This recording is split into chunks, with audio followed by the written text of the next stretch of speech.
由美国国会参议院多数党领袖舒默率领的美国两党参议员代表团7号起开启访华。作为美国会对华中的对华鹰派，舒默在此访中提出了哪些问题？舒默一行抵华当天，正值美国政府升级对华半导体出口管制1周年。在科技战议题上，为何有观点认为美方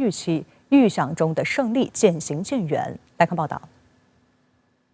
7号，上海市委书记陈吉宁会见了美代表团一行。陈吉宁介绍了上海经济社会发展相关情况。他说，中美关系是当今世界最重要的双边关系，健康稳定的中美关系既有利于两国，也有利于世界。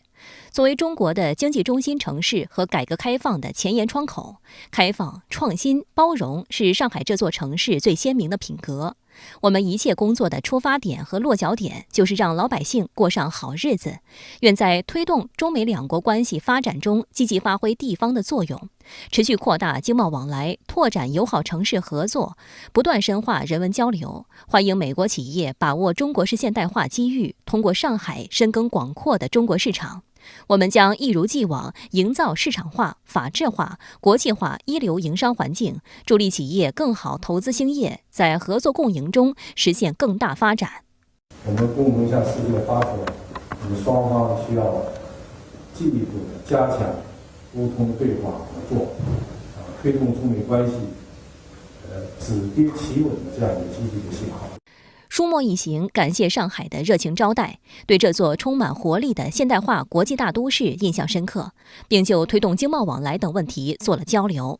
他们表示，美方重视美中关系，不寻求同中国脱钩或冲突。此次访华旨在通过坦诚、深入、建设性、富有成效的对话交流，增进双方了解，推动解决分歧和关注的问题，促进互利合作，确保美中关系发展惠及两国和世界。I agree with you. Our countries speaking to one another, candidly, frankly, respectfully, is very, very important. After all, we are the two greatest economies in the world, and it behooves the world that we are able to get along.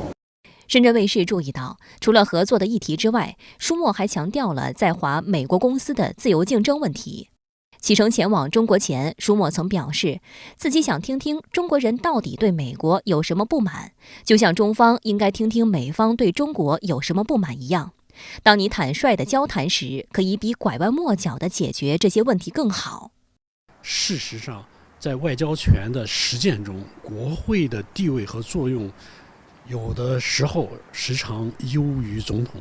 在对华政策中这点表现得尤其明显。而国会呢本身它又是一个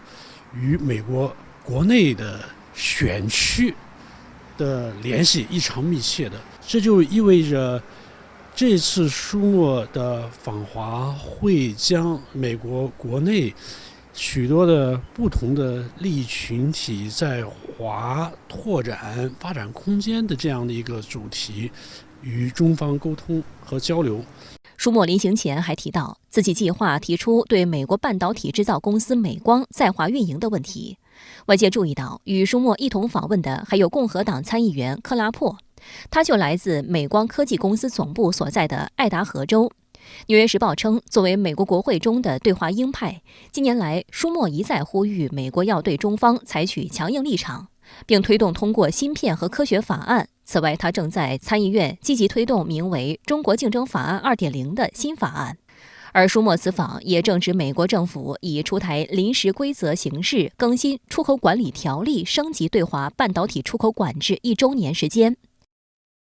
近来，美方仍在科技战的路上一意孤行。据美媒报道，美国国会众议院外交委员会主席麦考尔与中国问题特别委员会负责人加拉格尔6号致信美国总统国家安全事务助理沙利文，敦促拜登政府在管制向中国出口芯片等方面立即采取更严厉的措施，包括对中芯国际和华为采取行动。报道称，信中还提到美国去年10月7号发布的半导体出口管制规定，并要求对其进行更新。路透社援引消息人士的话称，美国对中国出口芯片设备的最新管制已进入最后审查阶段，最快将于本月晚些时候出台，以堵住先前禁令的漏洞。此外，美国商务部就芯片和科学法案近日发布最终护栏规则，企图阻止中国及其他关切国家的半导体行业从中受益。经济日报8号的评论文章就指出，美芯片护栏阻碍不了中国科技创新步伐。对中国而言，制裁虽然带来了困难，却也催生创新动力。近年来，中国国内芯片市场需求持续释放，产业技术加快演进，与世界先进水平的差距逐步缩小。凭借着自主知识产权，中国芯片产业逐渐走出了一条自主可控的道路。同时，依托庞大的市场规模、完备的基础设施、不断优化的营商环境、日益深入的开放战略，中国市场正成为新技术和新模式的孵化器、试验场和展示推广平台，兼具巨大商业价值和创新策源地属性。另据美国《华尔街日报》报道，中芯国际目前已被美国国防部列入中国涉军企业名单，被美国商务部列入实体清单，并被美国财政部列入美国投资者不得交易的股票名单。即便如此，中芯国际去年从美国半导体企业赚取了创纪录的15亿美元收入，占其总销售额的1/5。美国半导体设计商和设备制造商长期以来一直认为，与中芯国际等中国企业做生意有助于提高利润，使他们能投资于深层次的发展。很明显，美国对华的科技战、贸易战以及其他领域的竞争主导型的这样的政策，事实证明是差强人意的，甚至可以说是失败的。最关键的原因是美国把科技、贸易等议题泛政治化了、泛安全化了，不能够从科技和贸易本身的规律去推动和实施相关的政策。分析认为，美国一方面不放弃对中国企业的遏制打压，另一方面又寻求缓和与北京的紧张关系。此次国会代表团主动和中国接触，并不能说明美国对华政策发生变化，而是当前美国政治氛围的需求。尽管近期美国高官以及国会的高阶议员来华访问，但对华的激烈竞争和确保美国主导地位的这样的一种政策的节奏确实没有变。这不能不说是美在对华的政策中，可能会出现更多不可预期性结果的缘由之所在。在舒默一行访华的同时，据外媒报道，美国财政部长耶伦8号将开启为期9天的海外访问，其中将在摩洛哥马拉喀什逗留5天，参加国际货币基金组织与世界银行秋季年会，期间或将与中国高级官员会晤。此外，据法新社报道，欧盟外交与安全政策高级代表博雷利将于12号至14号访问中国。